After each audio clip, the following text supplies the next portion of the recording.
Have you ever wondered about what there is to life and what is beyond Earth? Because me personally, I do wonder about that type of stuff a lot. And sometimes it's quite worrying about where to go. But I think everyone can agree to that.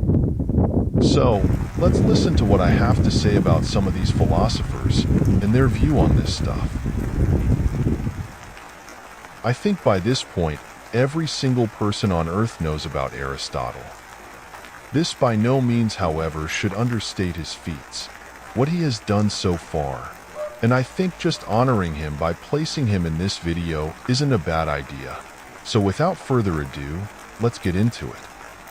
Aristotle, born 384 BC, died 322 BC. He was a man of great intents and a man of even greater knowledge. In general, the details of Aristotle's life are not well established. The biographies written in ancient times are often speculative, and historians only agree on a few salient points. His father, Nicomachus, was the personal physician to King Amyntas of Macedon. While he was young, Aristotle learned about biology and medical information, which was taught by his father. Both of Aristotle's parents died when he was about 13, and Proxenus of Atarneus became his guardian. Although little information about Aristotle's childhood has survived, he probably spent some time within the Macedonian palace, making his first connections with the Macedonian monarchy. At the age of 17 or 18, Aristotle moved to Athens to continue his education at Plato's academy. He probably experienced the Eleusinian Mysteries, as he wrote when describing the sights one viewed at the Eleusinian Mysteries. To experience is to learn. Aristotle remained in Athens for nearly 20 years before leaving in 348/47 BC. The traditional story about his departure records that he was disappointed with the Academy's direction after control passed to Plato's nephew Speusippus, although it is possible that he feared the anti-Macedonian sentiments in Athens at that time and left before Plato died. Aristotle then accompanied Xenocrates to the court of his friend Hermias of Atarneus in Asia Minor. After the death of Hermias, Aristotle traveled with his pupil Theophrastus to the island of Lesbos, where together they researched the botany and zoology of the island and its sheltered lagoon. While in Lesbos, Aristotle married Pythias, either Hermias's adoptive daughter or niece. They had a daughter, whom they also named Pythias. In 343 BC, Aristotle was invited by Philip II of Macedon to become the tutor to his son Alexander. Aristotle was appointed as the head of the Royal Academy of Macedon. During Aristotle's time in the Macedonian court, he gave lessons not only to Alexander, but also to two other future kings, Ptolemy and Cassander. Aristotle encouraged Alexander toward Eastern conquest, and Aristotle's own attitude towards Persia was unabashedly ethnocentric. In one famous example, he counsels Alexander to be a leader to the Greeks and a despot to the barbarians, to look after the former as after friends and relatives, and to deal with the latter as with beasts or plants. By 335 BC, Aristotle had returned to Athens, establishing his own school there known as the Lyceum. Aristotle conducted courses at the school for the next 12 years. While in Athens, his wife Pythias died and Aristotle became involved with her Hyppilis of Stagira. They had a son whom Aristotle named after his father, Nicomachus. If the Suda, an uncritical compilation from the Middle Ages, is accurate, he may also have had an Erymenos, Palaephatus of Abydos. This period in Athens, between 335 and 323 BC, is when Aristotle is believed to have composed many of his works. He wrote many dialogues, of which only fragments have survived. Those works that have survived are in treatise form and were not, for the most part, intended for widespread publication. They are generally thought to be lecture aids for his students.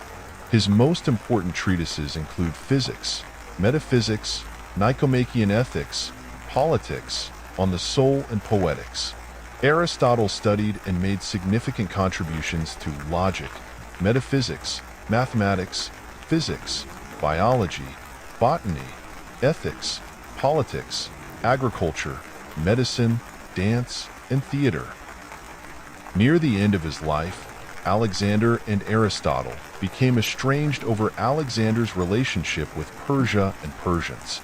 A widespread tradition in antiquity suspected Aristotle of playing a role in Alexander's death, but the only evidence of this is an unlikely claim made some 6 years after the death. Following Alexander's death, anti-Macedonian sentiment in Athens was rekindled. In 322 BC, Demophilus and Eurymedon the Hierophant reportedly denounced Aristotle for impiety, prompting him to flee to his mother's family estate in Chalcis on Euboea, at which occasion he was said to have stated, "I will not allow the Athenians to sin twice against philosophy," a reference to Athens's trial and execution of Socrates. He died in Chalcis, Euboea, of natural causes later that same year, having named his student Antipater as his chief executor and leaving a will in which he asked to be buried next to his wife.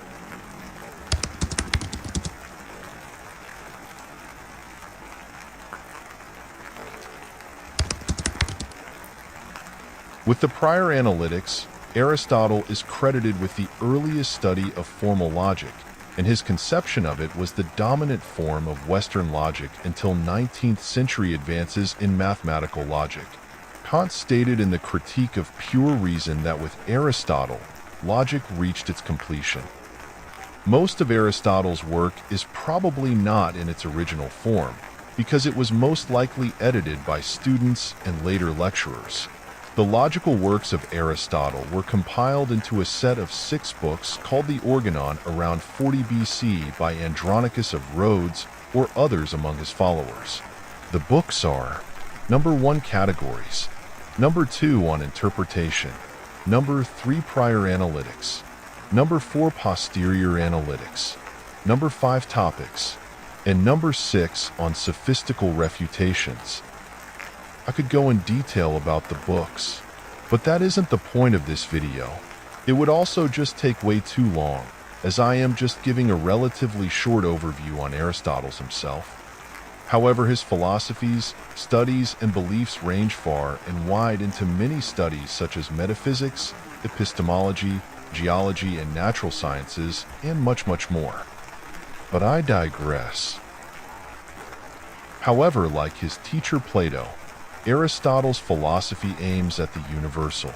Aristotle's ontology places the universal, kathalou, in particulars, kath, hekaston, things in the world, whereas for Plato the universal is a separately existing form which actual things imitate. For Aristotle, form is still what phenomena are based on, but is instantiated in a particular substance.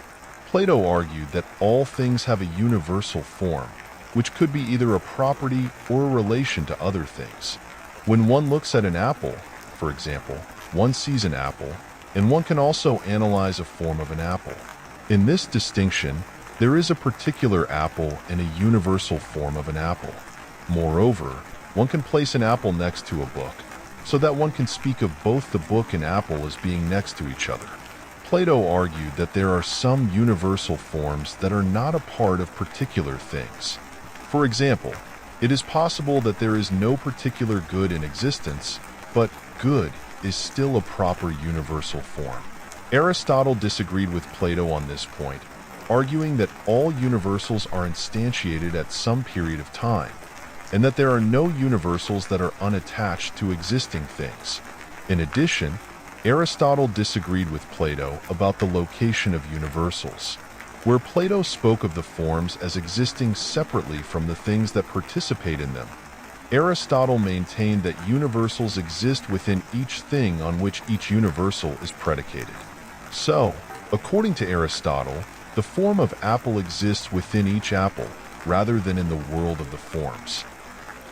Aristotle's natural philosophy spans a wide range of natural phenomena, including those now covered by physics, biology, and other natural sciences.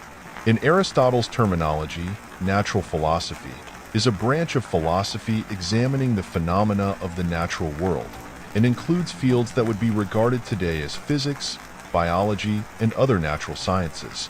Aristotle's work encompassed virtually all facets of intellectual inquiry. Aristotle makes philosophy in the broad sense coextensive with reasoning, which he also would describe as science. However, his use of the term science carries a different meaning than that covered by the term scientific method. For Aristotle, all science, dianoia, is either practical, poetical, or theoretical. His practical science includes ethics and politics. His poetical science means the study of fine arts, including poetry. His theoretical science covers physics, mathematics, and metaphysics. There's much more I would love to cover. However, the video is getting to a point where it's getting long, and if I covered everything, I would genuinely be here for a while longer. But if you guys like this video, then please show me some support. And I'll make sure to make a part 2 on Aristotle's and what he studied in some more of his tales next month. However, with that being said, I'll see you guys around. Until then,